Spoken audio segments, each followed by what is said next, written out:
Google has announced that they're actually going to switch from the normal web results to what today is in the AI mode tab, which is to the left of the web results tab. And that's going to be the default search results going forward very soon, which means that's going to look like ChatGPT in that it's an ongoing conversation. You ask a question, you get an answer, you refine your question, you get a new answer, et cetera, et cetera. Today, we've got this little block of the AI overview, and then your comfortable 10 blue links we're all happy with. That is going away. The default is going to be no 10 blue links. And this is not 1 year out. This is going to be a month or so out. Hey everyone, welcome to the Cashflow Kings Podcast, where we help e-commerce CEOs and executives to make more money, save more money, and maximize their profits. I'm Scott Branley, and I'm here with my co-host, DJ Sprague. And today we're talking with our special guest, Michael Cottam, about AI SEO, what it is, how it works, and why it matters to you right now. Welcome, Michael. Thanks very much. Great to be here. We're super happy to have you back again, Michael. You're a repeat guest because your information is always so timely. Let me give a little background about Michael, our guest. Originally, he's a software and web developer. Michael has been a technical SEO consultant since 2009, focused purely on Google and organic search. He's spoken at search conferences, including MozCon and Engage, and done whiteboard Friday videos for Moz, SEO articles for Moz, Raven Tools, Acton, and others.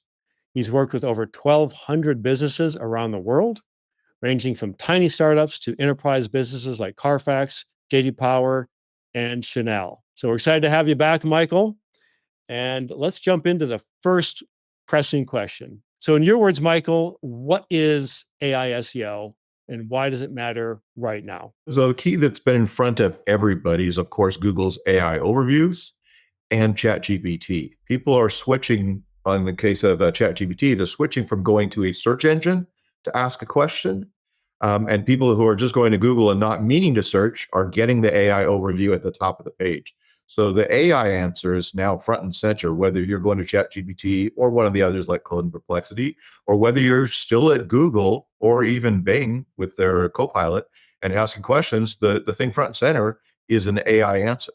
So yes, there are still 10 blue links in Google below that someplace, but much, much less visibility for that, much, much lower clicks on that. And so now the focus needs to be, you better be in that top first answer in AI overviews or in Copilot with Bing, or if it's somebody who has gone to ChatGPT, which is 9% of the search market in 1 year, it's moved from Google to ChatGPT. If you're not mentioned there, you're not getting in front of that customer. You're not getting clicked on. You're not getting brand awareness. So that's a pretty big deal. So you've got the AI search results on top, and then you've got oftentimes a featured snippet followed by the traditional blue link organic listings. That's right. Google has announced that they're actually going to switch from the normal web results to what today is in the AI mode tab, which is to the left of the web results tab. And that's going to be the default search results going forward very soon, which means that's going to look like ChatGPT in that it's an ongoing conversation. You ask a question, you get an answer, you refine your question, you get a new answer, et cetera, et cetera. So today we've got this little block of the AI overview, and then your comfortable 10 blue links we're all happy with. That is going away. The default is going to be no 10 blue links. And this is not 1 year out. This is going to be a month or so out. So this is really amplifying the zero-click search results. Yeah, for sure. That's going to create havoc on businesses that spend so much time and money trying to get into that top 10. Mm-hmm. So how did we'll get to that. Okay, go for that. So the key is, and one of the things you want to talk about is how does this AI overview come up with its answers, or how does ChatGPT come up with its answers? The way that works today is you type in your search term, then there's something called query fan out, where that AI engine goes, okay, you asked for blue widgets, but what are all the common things people also ask for blue widgets? And how much are blue widgets? What's the best blue widget reviews, blue widgets near me, whatever it happens to be. And so that's that query fan out. Then they run all of those searches in the regular search engine, whether it's Google organic or it's Bing or whatever. And then they take the top 20 to top 40 results for each of those queries in the fan out. And those are the candidates that they sick the AI engine on analyzing those pages to pull out the bits that they're going to fabricate their answer and their citations from. So what that means is if you're already in the top 20 or 10 or 20 organic results for most variations on that term, you stand a pretty good chance of getting cited in that AI overview. So you're still got the visibility. If you're languishing on page 3 or page 4 and you get a little trickle of traffic from the people who make it that far in regular organics, that is gone because page 4 and you don't stand a chance. You're not in the game at all to be considered to be cited, no matter what you do with your structure, your pages and your authority and your links and stuff like that. You must be in that top 20 plus results for a bunch of those variations in that query fan out, or you're not in the game at all. Wow. Interesting. That's obviously a game changer for organic traffic. Can you expand a little bit on, we talked about the drop in traffic and zero-click search results. Can you expand a little bit specifically on why websites are seeing a drop in organic traffic for their top keywords that they've spent a great amount of time, money, and energy optimizing for? Yeah. So first of all, let's talk about the change in traffic and the change in impressions that's happening. What people talk about when they look at their Google Search Console performance reports is they call it the alligator graph, where impressions are doing this and clicks are doing this, like an alligator's mouth open. What's happening is because AI overviews often either answers the question or it answers the question and cites some companies. What ends up happening is either you get the impression and you get no click if it just answered the question, like, what is Alcantara material for car seats, whatever. You don't need to click on anybody. If you're buying it, okay, now you're going to click on somebody. Now, let's say it's, what's the best XYZ? You get that AI overview answer, typically with no click on it, but maybe your company gets cited there. Acme Inc. gets cited. So somebody Googles Acme Inc. next to see what kind of XYZ widgets you have or whatever it is. So in the old days, you got one search for blue widgets, whatever it was, and then maybe you got a click. In the new world, you get one search, you get the AI overview with no click on it. There are little links in there you could click on, but it takes, a microscope to find them and hit them. And they're just not generating many clicks. So you've got that first search with AI overviews, and then you have a second search that you also get an impression for where you're cited. And so your impressions just doubled on that search. And your clicks stayed the same if you got cited and good things were said about you by the AI engine. And so that's what happens. So impressions are going up. And that's not because, typically if impressions went up, it would be because your rankings improved and you're showing for more queries. So that's not the case. It's just that what used to be done in one search is now done in a pair of searches or 3 searches or 4 searches. As people find stuff in the AI overview, goes, I want to learn more about this thing that AI mentioned. So that's the first piece. The second piece of it is about a month ago, Google made a change to the search results page, how it functions.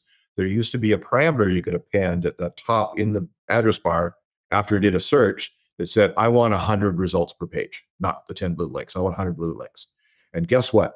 SEMrush, Moz, Ahrefs, Majestic, all these tools relied on that for all of the rank tracking reports. And if they're doing rank tracking reports on your site every day, they're running a search on your site every day for all of those top keywords.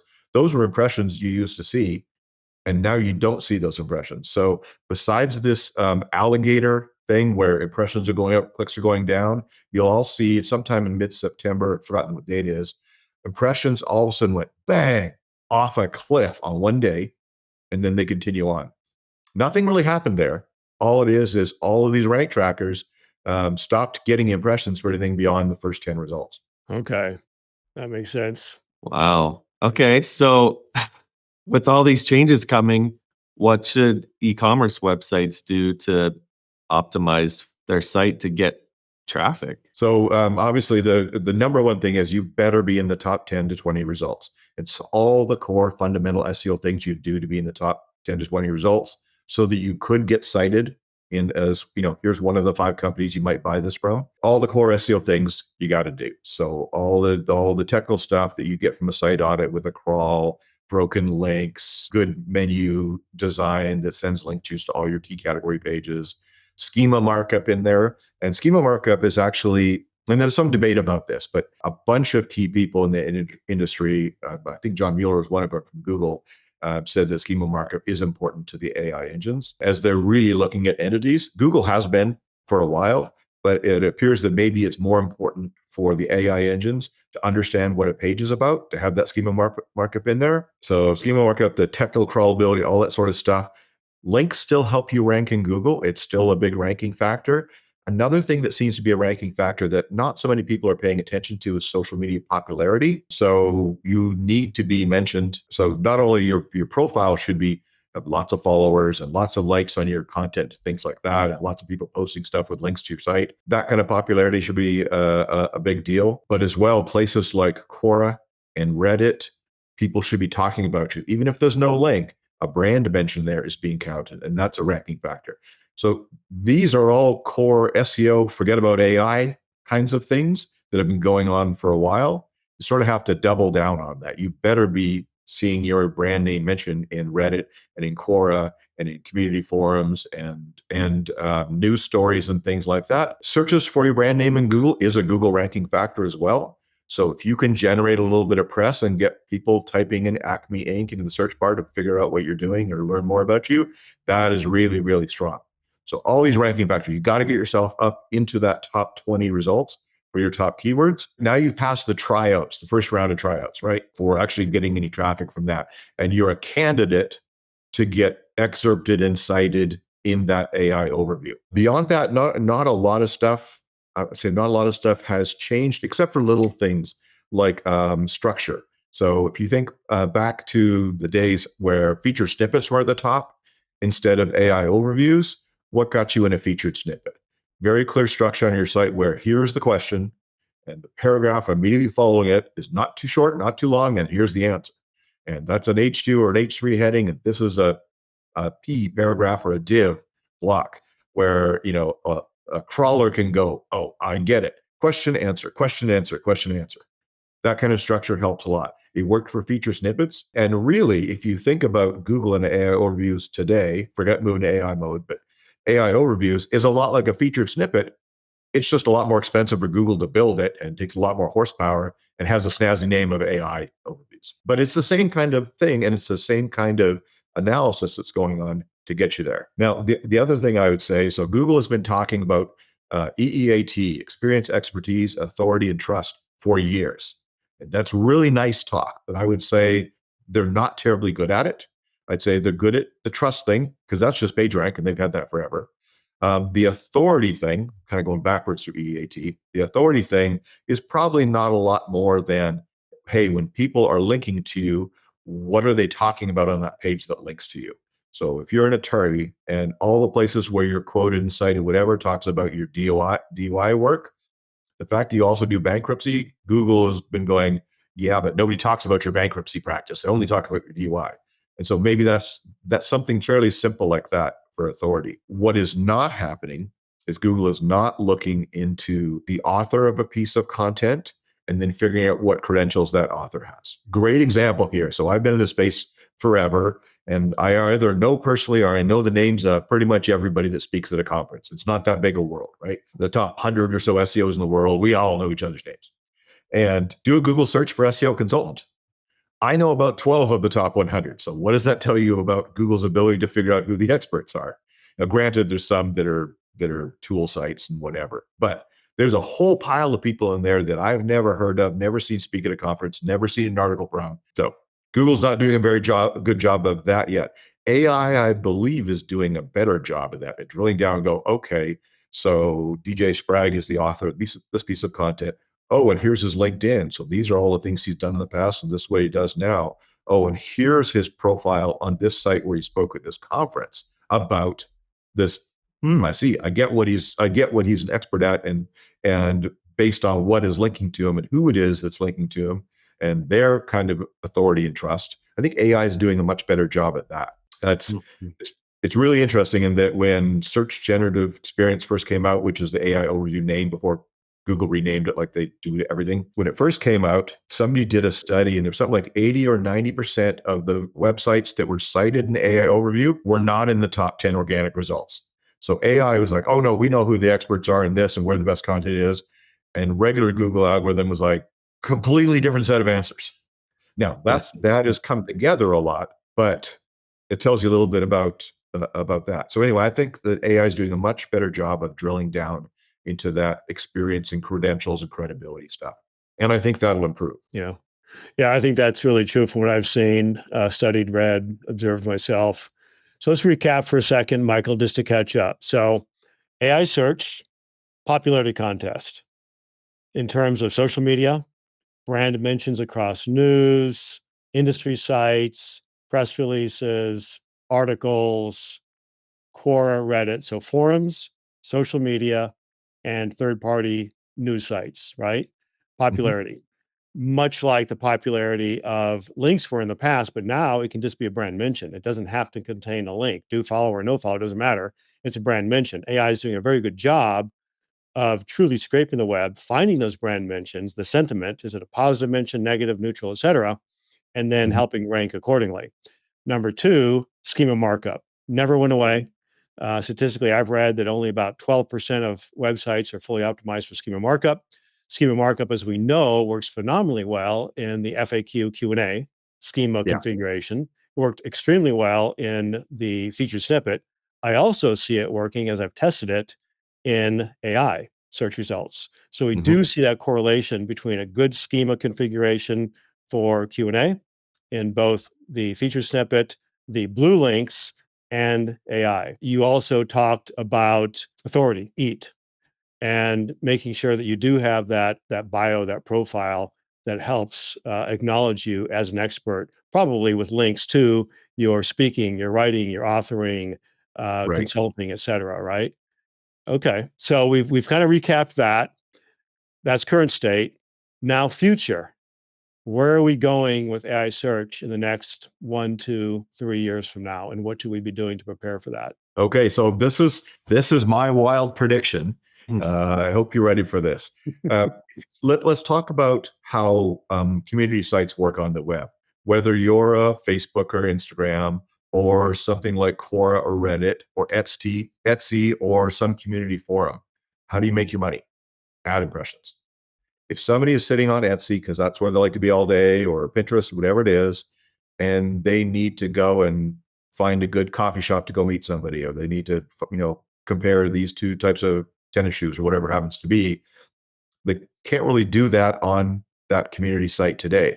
So they open a new tab and go to Google and they do that search and whatever. As soon as they open that new tab, Etsy stops making money from them on ad impressions. And they hope that that person will come back and they can show them some more ads and make some more money.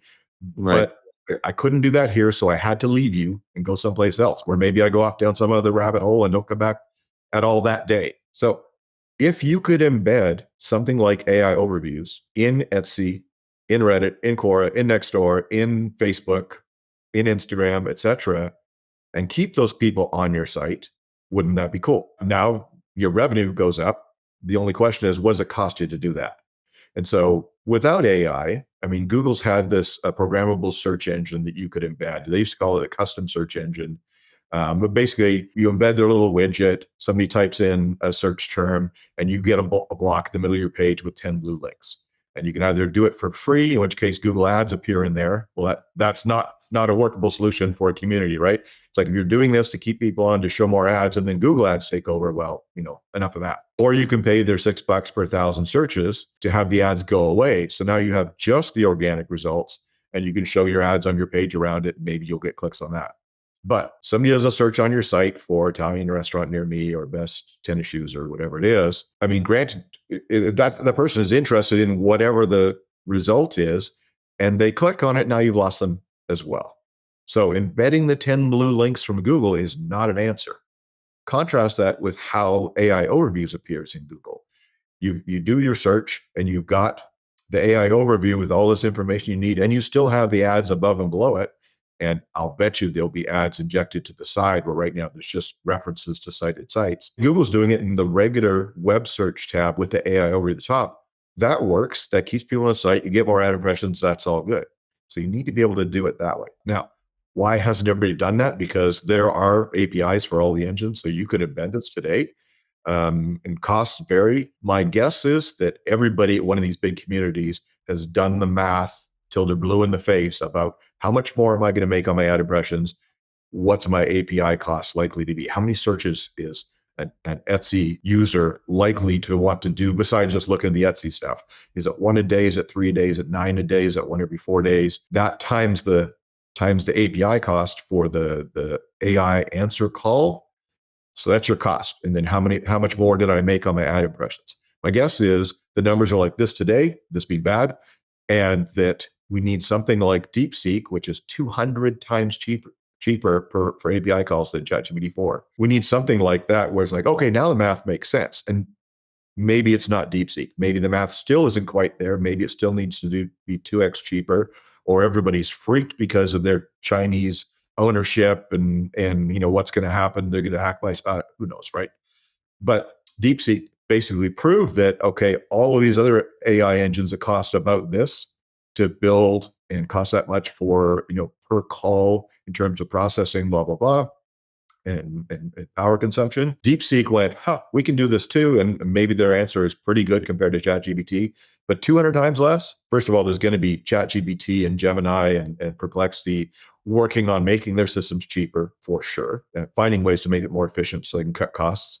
But there's also going to be other folks developing it like DeepSeek that go, okay, we see what you did here, but we have our own smart ideas, and now maybe they're half the cost of DeepSeek. At some point, that's going to switch over where you're making 3 times on ad revenue what it costs you for your API calls.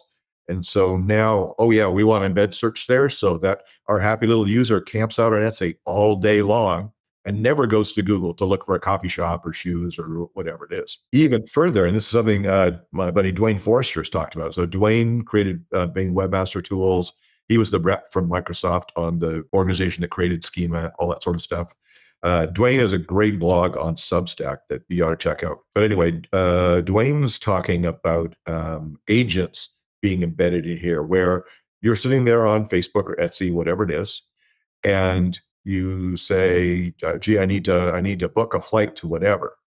And you ask AI to book that flight. And it might be going through Expedia or Priceline or whatever in the back end, but you just end up booking that flight in that discussion. You never go out to Expedia. And guess what? When you do that, you probably make affiliate commission from Expedia because they have that program, et cetera.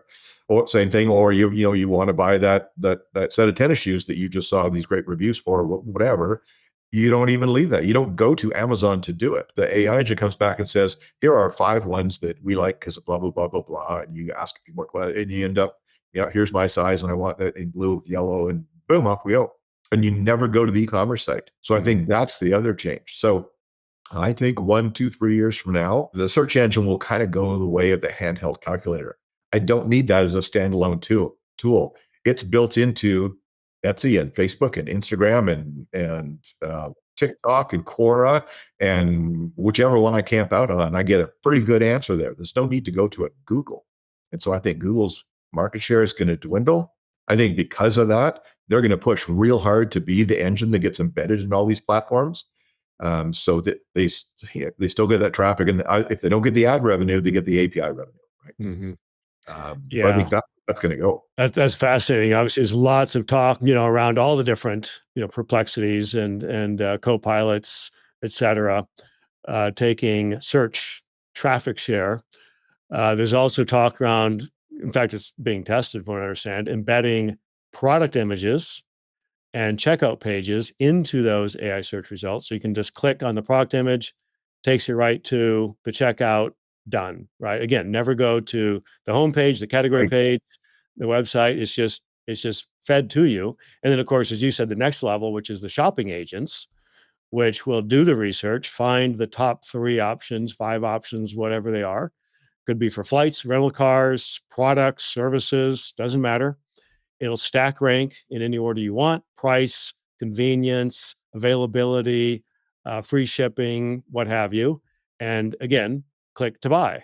And obviously you can do that with your Apple Pay or your PayPal or Google Pay right there because it's already in your wallet. So that is, from what I understand, absolutely on the roadmap.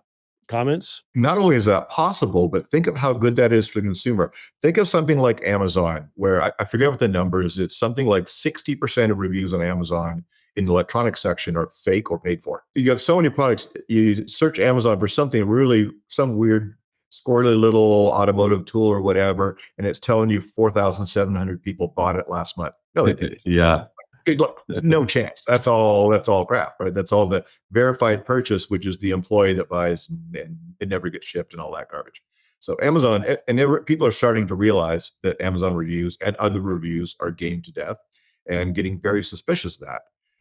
As you know from your backgrounds. So let's say you're in ChatGPT or AI overviews or wherever you are, and you search for OLED TVs or something like that, and then you refine it with size and price and blah blah blah blah blah, and you get down to a bunch.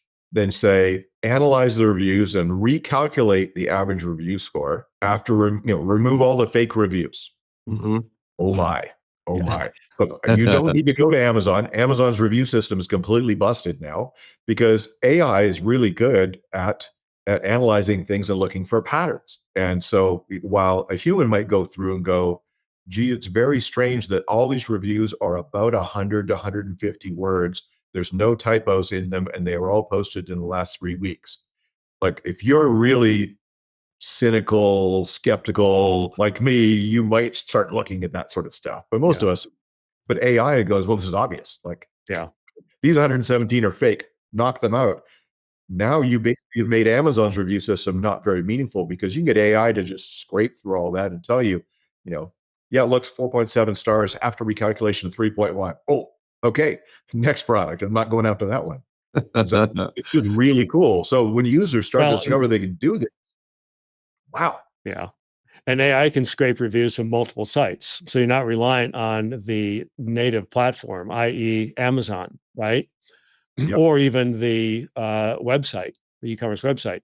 It can pull reviews from a multitude of platforms to give you an aggregate of the sentiment, the review rating, and of course the number of reviews. And of course the next level is I only want to see the legitimate reviews or the verified buyer reviews or whatever your criteria may be.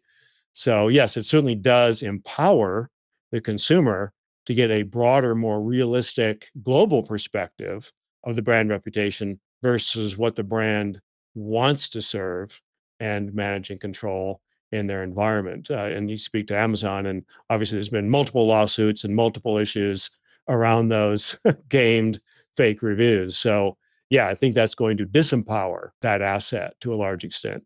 And that's great. Another example of what AI can do that you don't get in the traditional review system today is so we're shopping for a used car for our daughter who's learning to drive. And so we're looking for a $3,000 car or something like this. And so we find this 2000 VW Golf. I can spend hours and hours and hours and hours on Kelley Blue Book and NADA and Carfax and all that. Or I can ask AI, what are the common problems with a 2000 Golf with the stick shift? And what percentage of people report that? And like, I could do that research myself if I had 20 hours. Or AI can throw that back to me in 15, 20 seconds. And wow, so same thing with any kind of products. Like in all the Amazon reviews for the 1,100 reviews for this TV, how many talk about the power supply going bad, or what are the common things that happen to more than 10%? What common problems are mentioned for this product? And wow, yeah, exactly. So true. Man. So true. So we've talked a lot about the consumer benefits of AI. I want to flip the script a little bit and talk about the business side, because one nice thing about traditional search is at least businesses could see where they stood, right? They could look and see, oh, I'm not on the first page, or I'm in second place, right? I know where I am. I know where my visibility is. And I know that people can see choices and pick me. But with AI, if the traditional search results truly go away, what do I have as a business? Like, am I just going out of business? Like, that's a really scary proposition. Yeah, so visibility is a little tougher to measure because it used to be you'd have your top 10 keywords and you could see each day how you rank, and you could run that search 5 times in the day and you'd still be at number 7 or whatever it was. AI is much more variable. The tools out there, and there's a ton of them. So Right Sonic is one, Gumshoe's one I've been playing with a lot, Visto is another one. These tools are basically measuring visibility as opposed to keyword rankings. Like, they don't even have a keyword rankings kind of feature because that's misleading data. And really, SEMrush and some of the others have had visibility metrics for some time, which has been good, where they kind of aggregate over a topic. Same kind of thing. So these tools are basically going to take a topic like, best 65-inch flat screen TV or whatever it happens to be. That's your core topic. And then they're going to have you or suggest to you a bunch of prompts that are related searches, longer, more phrase and sentence-like searches around that. Best 65-inch flat screen TV under $700 or whatever it happens to be, or with free shipping, or with highest reliability, or whatever it is, or reviews of flat screen. So all these different related searches, they're going to take all of those then, and these tools will basically run that search on all platforms. So not just ChatGPT, but each variation of ChatGPT, because they produce different results. Each one is better at some things and worse at others, maybe cheaper to run, et cetera, and Claude and Perplexity and Google AI overviews, and then measure how many times the final block comes out mentioned, Acme Inc., who's selling that TV. And so then you get an overall visibility score. And that's really interesting because in the old days of just Google, if you had a lot of brand history and links, and you just killed it. You totally dominated that space. I've got a client that's in the consulting business using a particular Microsoft product that lots of businesses use for, I won't get into what it is. This is a one-man band. He's done this for 10, 15 years. It's all he's done is consulting on this one product. His visibility for terms related to that Microsoft product is 12%. That's the number the report comes back with. Microsoft, who makes the product and has more links than anything else in the universe probably, is 23% visibility for those search terms. 23% of the searches around this Microsoft product come back with Microsoft cited.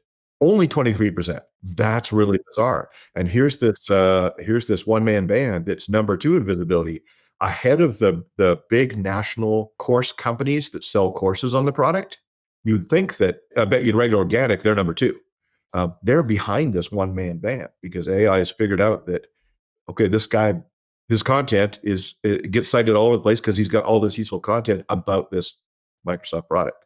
So anyway, the tools are measuring visibility as a percent of times, that a percent of all the prompts where you get mentioned across all these tools. And then of course you could drill down and say, I only want AI overviews, or I only want Claude, or I only want ChatGPT 4, or whatever it is. So that's the shift there. So you still are able to get this overall metric, like, okay, for this product or product category or service I offer, last month my visibility was 7%, and this month I'm at 7.2. Okay, what I'm doing is working. I'm cranking up that ladder. But these tools are all new, and I'm sure that Moz and SEMrush will come out with their versions, et cetera, et cetera. But this has been a real sea change. Well, it goes back to earlier part of the conversation. It's popularity. And you've got to make sure that you're proactively, aggressively, across multiple fronts, getting your brand name out there, as this consultant did, obviously, right? It wasn't Right. the Microsoft high domain authority Right. backlinks. It was the fact that this person figured out how to get their name, their credibility, their authority, back to EAT, out there in a multitude of fronts and a multitude of websites, chats, forums, maybe white papers, et cetera, to be recognized as the expert. He probably also has a lot of recency in his favor, right? Because he's Yep. creating a lot of recent content versus the legacy links that Microsoft may have built 4, 5, 6, 7 years ago, or whenever, because that recency of content also says, oh, this is current, this is fresh, this is new. Right. And search engines is always like that. So Yeah. I'm going to And use an who's the analogy, expert Mike. now, right? As Yeah, who's opposed expert now, the today? person was an expert at this product 5 years ago. Who cares? It's all changed. right? So it Exactly. makes perfect sense to consider recency way more than for some topics. Exactly. So I'm gonna fall back, and I want you to comment on this, Michael. Back in the Great Depression, not recession, but the Depression of the 30s, I did a ton of research on brands that came out of the depression ahead and gained market share and profit and growth versus those that reduced, lost, or went out of business. And the common denominator in the winners was the brands that continued to advertise through Ah, the depression, right? They either continued or they actually increased advertising. Case in point, Chevrolet versus Ford. Well, Ford was clearly the dominant winner going into the depression. Chevrolet actually increased their advertising through the depression and came out ahead. And there's wow. many brands, there's beer brands, cigarette brands, soap brands, you name it, cereal brands, Kellogg's, another case in point. Post was the number one cereal brand going into the depression. Kellogg was by far the leader coming out of the depression and never lost market share to Post. Why? Name awareness, recency, impressions, right? And so my analogy is that AI search is kind of looking at the same thing. Who's active, who's proactive, who's out there, who's getting their brand across these multiple channels and touch points to look at popularity, credibility, authority, et cetera. You mentioned social media. Hmm. It's a popularity contest in and of itself. Does this all make sense? Absolutely. So I'd say that in the old days of Google, like last year and before, um, links were the thing, right? So Google's thought was, if something is really good, people will link to it. And so we can use that as our popularity signal because we can mechanically measure that with our crawler and stuff really easy. And then they get more complicated and page rank depends on, well, how strong are the pages linking to you? But we're still based on links. That's our one popularity signal. Meantime, of course, SEO black hats are out there going, you want links? I'll give you links. We can do that, right? And so this fight has gone on about how do you detect the garbage links from the private blog networks and all that sort of stuff. And then Google continues to improve and evolve and starts to look at, okay, well, what's on the page linking to? Because that tells me what you're popular for. But this has been a game when in the real world of marketing and brand awareness, links is this tiny little piece of it. If something is really hot and going viral, yes, it's going to get some links, but it's going to get a million times more mentions and shares on the social platforms, in Reddit, on forums, all that sort of stuff. And what causes those mentions? You could buy more Facebook ads. And so, that kind of ad and promotion is real. Billboards on the highway, mentions in TV, mentions in radio, mentions in articles, real marketing. Like we're back to real marketing.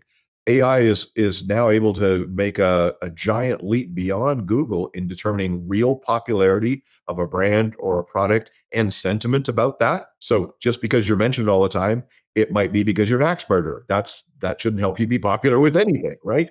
So AI is much better at figuring out the sentiment. So real popularity, which comes from, the idea of build a better mousetrap and the world beats the path is crap. Build a better mousetrap and put $1 million a month into marketing your mousetrap. And okay, now then everybody knows you have a better mousetrap, but you've got to have that marketing brand awareness. This idea of the viral stuff that just explodes, that's lottery numbers, right? That's lottery odds. You've got to do the real marketing, which means online channels, offline channels, incent the word of mouth stuff, be a real corporate citizen, be out in the community, be seen planting trees and your people working at food banks. And so people like you and see you all over the place. All of a sudden, real marketing matters again in search. So advertising, PR, Yep. influencers, right? Yeah. Again, brand mentions, you got influencers talking about you, you've got the media talking about you, you've got social media, you've got paid ads online and offline. So really we've come full circle. Advertising and PR is back Mhm. because that creates brand mentions, which creates brand awareness, which creates direct type-ins, which tells Google, oh, this is a popular brand or product because people are looking for it in the search engines. Therefore, I'm going to serve it up in traditional search and AI search. So that's really the ecosystem we're talking about, right? Yeah. And that's all a good thing. We're all scared about AI and it's going to take over this, that, and the other. But AI is improving the ability to surface the real rock stars in any niche for a product or a service or a brand, or whatever it happens to be. It's really good at that. And there's been so much gaming, whether it's gaming reviews, gaming links, buying Instagram followers, all this garbage that our industry's been doing because, well, we did it because it worked, right? And because the AI has allowed that to become identifiable, and you can eliminate that from the picture, and also see all this other stuff that it was kind of tough to measure or fabricate or whatever is really getting measured. What about small startups, businesses? Do you think they have a chance? Well, it's back to your consultant theory or application, right? Over time they do, right? And you can kind of prime the pump with things like paid link building and spending some money on PR and things like that. But I think, growth is hard. Starting from nothing is hard. You have to throw a bunch of money at it because you have to have the advertising out there, and you've got to find a way to have your brand seen and recognized. And maybe it's focusing on something geographic or some niche or whatever, where you can afford the amount of cost to get your name out there on a regular basis, that you're getting that brand search and you're getting recognition, and people do want you to speak at the conference and that, because you focused all your marketing money on a niche where you can get enough kind of saturation. I think you got to start that way. I think there's no longer the tactic of, okay, we've got private equity behind this great idea, and so we're going to do 100,000 a month in links. That will probably still work at Google for a while. You'll still get in those top 20 results, but AI will go, okay, in terms of links, you're like way up here. In terms of real social media mentions and citations where there's no link, but just to mention your brand name and searches, you're down here. That's really unnatural. That doesn't sound like you're really popular. That sounds like you bought a bunch of links. Right. And same thing with the social media channels. You throw a pile of money at Facebook doing promoted posts and things, and Instagram too. But there's like crickets about you on TikTok and YouTube and Pinterest and Quora and Reddit. AI knows you bought that. That's not popularity. You bought that. Niche down 2 levels, right? You can niche down geographically, psychographically, demographically. And the more you can niche, back to Scott's question, the more you can tighten that focus, the more you can concentrate your limited assets, time, money, resources, et cetera, on a smaller audience. Back in the ad agency days, I used to like to say that you're better off moving 100 people 100% of the way than 1,000 people 10% of the way. In other words, don't worry about the 1,000, worry about the 100 you can actually influence and create a lot of impressions, a lot of impact, a lot of reach and frequency around those people to move the needle, versus spreading yourself so thin you can't move anybody, because it takes repetition, time, frequency, right, of impressions. They don't buy the first time they hear your brand. They may not even recognize your brand name until the 5th or 10th time they hear it. Then Right. it starts to register. Then it's like, oh yeah, what is that company again? Maybe I'll check them out, right? It takes time, and you've got to have the money, the resources, and the staying power to focus those impressions on the smallest market you can address, but still move the needle with. Right. So you get that saturation in that market where you do get in front of them 7 times. And so they go, okay, I see you. It doesn't Yeah. help to be in front of 10 times or 100 times as many people once only, Yep. because that's never going to convert. Right. Does nothing.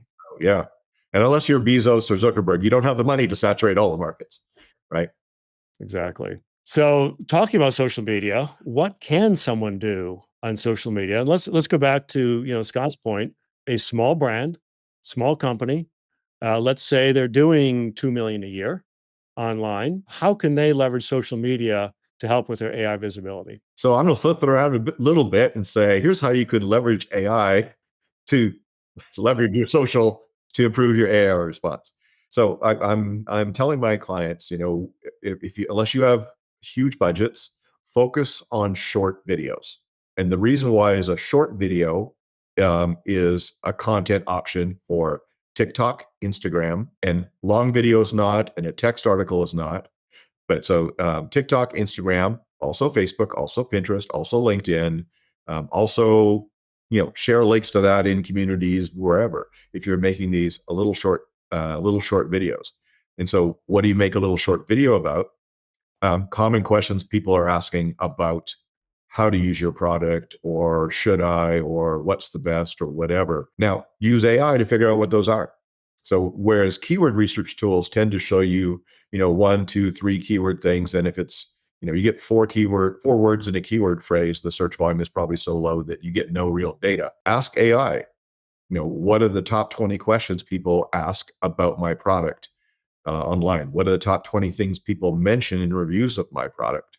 What are the top 20 problems people have with my competitors' product? And you'll come up with these questions that you could do a little video on. So, maybe you're an attorney and you have a focus on a certain niche. You can find the top 20 questions people ask about child custody issues, whatever happens to be, and make these little videos where the title of the video and the opening slide and the question you talk about is, what do I do in blah, blah, blah.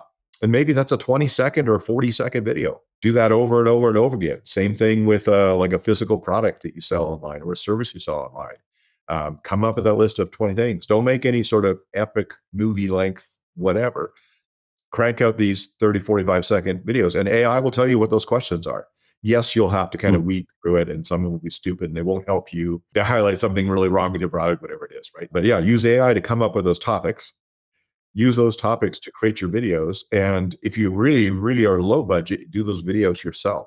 You buy a green screen setup and you use Zoom and OpenShot and whatever to edit your little videos, and you learn how to do that yourself. You save a bunch of money, or you contract with a video company that does this all the time, where they make a nice professional version with your branded opening and closing slide and great audio and whatever it happens to be. But you generate these topics and you start cranking out these little shorts and you put them on TikTok and Instagram or whatever. You do whatever's needed to boost your exposure there so that people will engage. And your goal is not necessarily to drive a click right now. Your goal is maybe drive a click, a little more likely, hopefully drive somebody to then search your name on search engine or ChatGPT or whatever to learn more about you. At least now you're moving them down that funnel. But the larger goal of the whole thing is get people to engage with these things you're posting, because that's that popularity signal, which now gets you ranking in Google and the AI overviews and ChatGPT,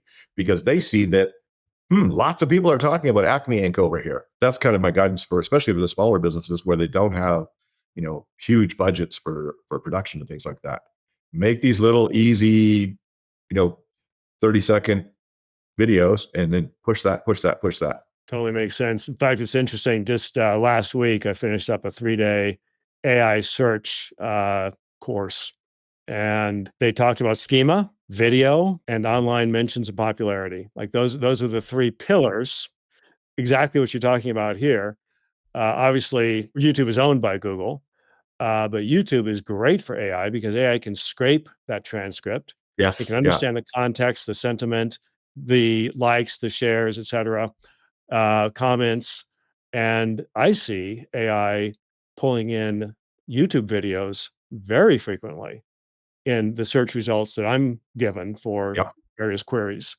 So I see a lot of popularity there. I forget the guy's name, Matt something, a VP at Muckrack, which is a digital PR cloud-based community thing, been around for a long time. They did a study and they found that if your YouTube video got an automatically generated transcription, your odds of being cited in AI overviews in particular went way, way up. And also if AI thought that was a podcast. So how do you make AI think that your YouTube channel is a podcast? I put the word podcast in my YouTube channel description, right?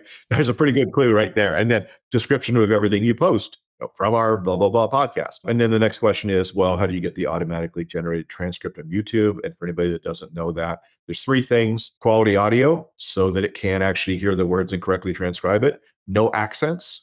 So if English is not your first language, get somebody else to do the voiceover for you. And third one is no slang, because slang terms, then YouTube's not going to generate that if they think they're not getting the right word, because you're using words that aren't showing up in their little dictionary. So clear audio, no accents, no slang. And now your YouTube videos get cited in AI overviews in particular. And there's your brand awareness. Now somebody goes, and they go and they click on the little link and go to the YouTube video. And now they know about Acme Ink. That's a good point, because podcasts are also brought up as part of that authority, and video content. Podcasts often are video delivered, and that's part of that story. And then, of course, the other part that I failed to mention was the helpful content, the Q&A, the FAQ, right? Because Yes. going back to what Google always liked, which was Q&A in your featured snippet, they still like in their AI search results. So that's something that has that kind of dual life, if you will. It lived well there and it lives Yep. well here and will probably always live well. Why? It's helpful content. It's It's answering useful to questions users, you right? have. That Yep, ongoing conversation where you get one answer, you have another question. Lots of people have another that's next question, another answer. Oh, but what about this? That's a normal human researching approach. Why Google built the people also ask stuff and why the AI engines allow you to do that. Because it works for us humans.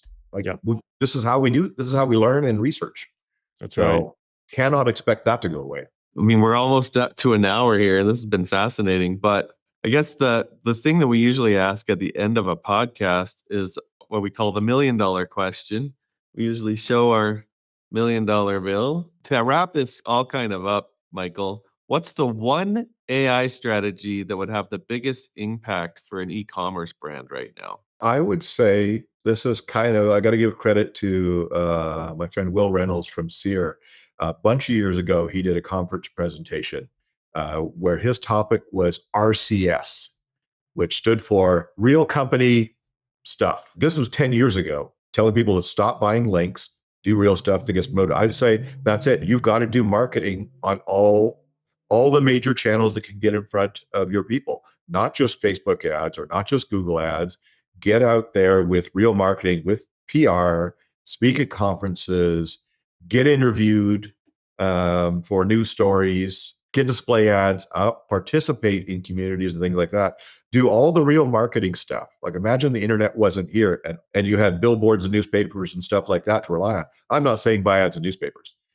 You might buy ads on a newspaper site, more likely on an industry niche site, or be a promoted product someplace where your product's getting sold. All that stuff to get that brand awareness. So yes, you've got to do your SEO fundamentals to show up in AI, but work on the, that's table stakes. Everybody's got to do that. I'd say get out there and think about your marketing on a broad basis, because you want AI to see you as legitimately popular.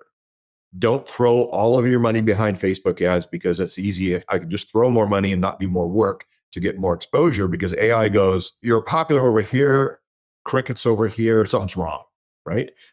Broad-based marketing. You've got to get the brand awareness in all the normal ways.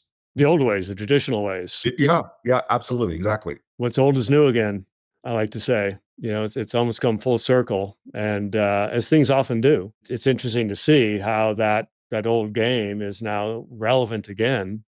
And traditional marketing, advertising, and PR are key to digital presence, digital success. Well, Michael, as always, it's been an immense pleasure having you, your expertise, your authority, your insights and personality on our show. I think this is our second go around, maybe third. We've got to have more because you're always at that leading edge, researching, testing, and kind of having your finger on the pulse of what's happening. Love the futuristic insights, what to do now, what to do in the future. Michael, where can people learn more about you? So my website is michaelcottam.com. And so if you Google that, you'll find a bunch of Michael Cottams. One's an English cricketer. One's a guy who wrote something about why bison wallow in tall grass. Those aren't me. Look for the guy that says stuff about SEO. So it's michaelcottam.com. Fantastic. Well, thanks again for blessing us with your time. And Great to be here. have an amazing day, everybody. Bye-bye.